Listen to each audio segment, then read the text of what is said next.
नमस्कार मित्रांनो, दिवाळीला आता फक्त एक आठवडा राहिलेला आहे। आता आपण आलेलो आहोत शुक्रवार पेठेत, जिथे तुम्हाला बॅग्स, देवपूजेला लागणारे काही गोष्टी, क्रॉकरी आणि किचन इक्विपमेंट्स इथं अगदी होलसेल दरात मिळतात।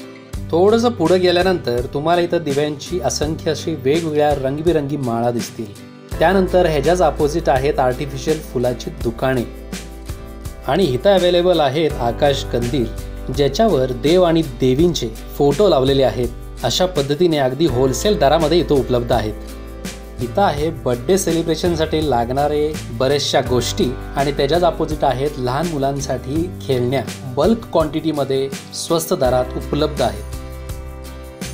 आता आपण पोहोचलेलो आहोत बोरीआळीमध्ये। बोरीआळी ही अत्यंत फेमस आहे सणासुदीमध्ये, मॅरेज फंक्शन, बर्थडे फंक्शन अशा फंक्शनसाठी लागणारे जे काय शोभेचे वस्तू असतात ती इथं अतिशय होलसेल दरामध्ये उपलब्ध आहेत। तर आपण आता आलेलो आहोत रविवार पेठेत। दिवाळीसाठी लागणारे काही शोभेचे वस्तू, उंबऱ्यावर लावणारे स्टिकर्स, स्वस्तिक अशा असंख्य प्रकारच्या गोष्टी इथं उपलब्ध आहेत। शिवाय इथं काही वुडनवर कर्विंग कटिंग करून ठेवलेले आहेत डिझाईन्स, ज्याच्यावर तुम्ही रांगोळी टाकून ते व्यवस्थित प्रिंट करू शकता दिवाळीमध्ये रांगोळीसाठी। आणि बरेच काही असे वुडनमध्ये कटिंग केलेले, काही आकार दिलेले अशा बऱ्याचशा गोष्टी इथं अवेलेबल आहेत, तुम्ही पाहू शकता। वुडन आर्टमध्ये तुम्हाला इथं आकाश कंदील सुद्धा अवेलेबल आहेत, बघू शकता तुम्ही किती सुंदर बनवलेले आहेत। आता आपण आलेलो आहोत मनीष मार्केट होलसेल मॉलमध्ये। तुम्ही आजूबाजूला बघू शकता असंख्य गर्दी आहे। तर चला मग मॉलच्या आतमध्ये जाऊया।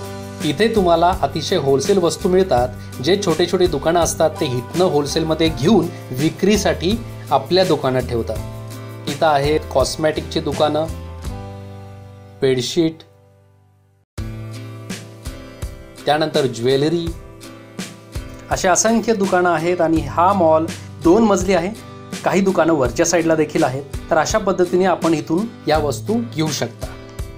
आम्ही पण आता थोडी खरेदी केल्यानंतर थेट पोहोचलो आहोत मंडई मेट्रो स्टेशन जवळ। यालाच लागून आहे महात्मा फुले मंडई भाजी मार्केट।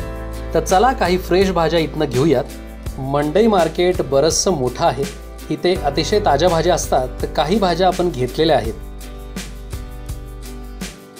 मंडई मार्केटच्या समोरच हे वाहनतळ आहे, तिथं आपली गाडी लावलेली आहे। तर गाडी घेऊया आणि निघूया घरी। दुसऱ्या दिवशी आलो आम्ही डीमार्ट मध्ये, दुपारची वेळ साधून, पण गर्दी मात्र प्रचंड दिसतीये।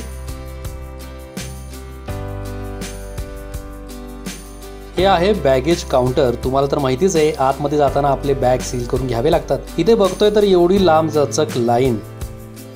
एवढंच मला घेता आलं, कारण की खरेदीमध्ये कसा वेळ गेला कळालाच नाही। दुसऱ्या दिवशी घर साफसफाईला घेतलं आणि स्वच्छता सुरू केली, मस्तपैकी गाणी लावून। दिवाळीमध्ये काय काम लवकर संपत नाही, पण सगळं काही वातावरण अगदी सुंदर असतं।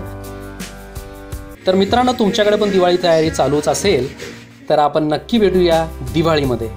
अशी होती माझी दिवाळीची खरेदी आणि पुण्यातील काही होलसेल ठिकाणं पण मी तुम्हाला दाखवलेली आहेत। तुम्हाला हा व्हिडिओ आवडल्यास नक्की लाईक करा आणि माझ्या चॅनलला तेवढं सबस्क्राईब नक्की करा। धन्यवाद।